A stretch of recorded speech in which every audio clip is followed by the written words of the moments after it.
በደዌ ሥጋ ባልጋ ቁራኛ ለታሰሩ የእፎይታ በር በዓለማዊ ኃጢአት ውዥንብር ለታሰሩ የመፍቻ ምኩራብ የትም ያልታየ ተአምረኛው የሥጋና የነፍስ መድህን እጹብ ድንቅ ጸበል የብዙ ምእመናን መተንፈሻ ዓለማዊነትን መርሻ ከጭንቀት መፈወሻ በርሜል ቅዱስ ጊዮርጊስ የበርሜል ቅዱስ ቤተክርስቲያን ልማት ለማገዝ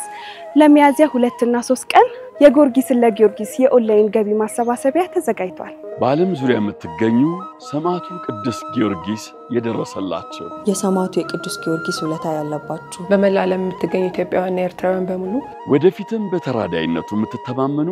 የቅድስት ቤተክርስቲያን ልጆች በገንዘብም በቁሳቁስም በሙያም የበኩሎትን አስተዋጽኦ ያበርክቱ። በምዕራብ ጎንደር ሀገረ ስብከትና በተርቢኖስ የጉዞ ማህበር የተዘጋጀ የበርሜል ቅዱስ ጊዮርጊስ የገቢ ማሰባሰቢያ መርሃ